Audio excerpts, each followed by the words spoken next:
हरियाणा में चुनाव करीब आए हैं और 5 अक्टूबर को चुनाव होने हैं। ऐसे में सभी पार्टियां जो हैं वो अपना दमखम आजमाने में लगी हुई हैं। आपको बता दें कि कांग्रेस पार्टी भी अपनी कोई कसर नहीं छोड़ना चाहती और अपने जुगाड़ में लग गई है। जी, हरियाणा की 90 सीटों के लिए मतदान 5 अक्टूबर को होने हैं, लेकिन कांग्रेसी अभी से कैबिनेट सेट करने में जुट गई है। मंत्री के लिए अब तक 3 उम्मीदवारों का नाम पब्लिक डोमेन में घोषित हो चुका है। वहीं 2 नेताओं ने अपनी दावेदारी भी दे दी है। दरअसल हरियाणा के चुनावी दंगल में विधायकों को लेकर जोर आजमाइश जोरों से चल रही है। इसी बीच कांग्रेस नई सरकार और अपने कैबिनेट भी सेट करने में जुट गई है। हरियाणा में होने वाले चुनाव के चलते मंत्री तय करने के इस काम में कांग्रेस के बड़े नेता से लेकर छोटे नेता तक इस रेस में शामिल हैं। अगर हम आंकड़ों की बात करें तो अब तक 5 उम्मीदवार घोषित तौर पर मंत्री बनने की रेस में शामिल हो गए हैं। इनमें 3 उम्मीदवार तो ऐसे हैं जिनके नाम का ऐलान खुद हुड्डा कैंप की तरफ से किया गया है। 90 विधानसभा सीटों वाली हरियाणा में 5 अक्टूबर को वोट डाले जाएंगे।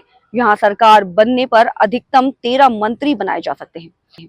अब आपको बताते हैं कि इस मंत्री बनने की रेस में किन किन के नाम शामिल हैं।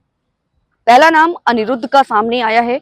जी, तोशम में भूपेंद्र हुड्डा ने अनिरुद्ध चौधरी को सरकार में शामिल करने का वादा किया। हुड्डा ने कहा कि एक काम मेरा कहने पर आप कर दो और एक काम मैं आपके कहने पर कर दूंगा। अब फिर से कह रहा हूं कि आप सरकार बनवाओ, मैं आपके विधायक को सरकार में शामिल करूंगा। वहीं हरियाणा कांग्रेस के अध्यक्ष चौधरी उदयभान होडल सीट से चुनाव लड़ रहे हैं। होडल में उदयभान के नामांकन पर भूपेंद्र हुड्डा ने एक रैली को संबोधित किया था। हुड्डा ने इस रैली में कहा था कि सरकार बनने पर होडल को भी हिस्सेदारी मिलेगी। उन्होंने कहा था कि 36 बिरादरी के लोग हमारे साथ हैं। बीजेपी की सरकार में आपका विकास नहीं हुआ, आप उदयभान को जिताओ और फिर देखो कैसे विकास होता है।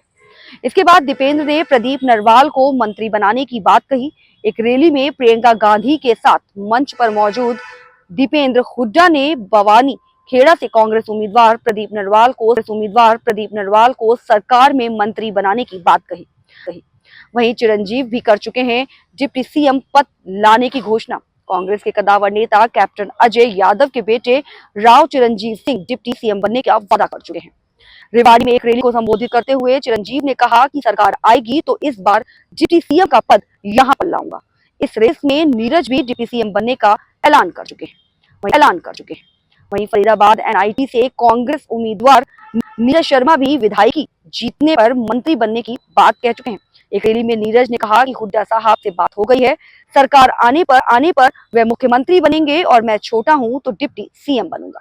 नीरज के पक्ष में कांग्रेस के दिग्गज नेता भी प्रचार करते नजर आए। धन्यवाद।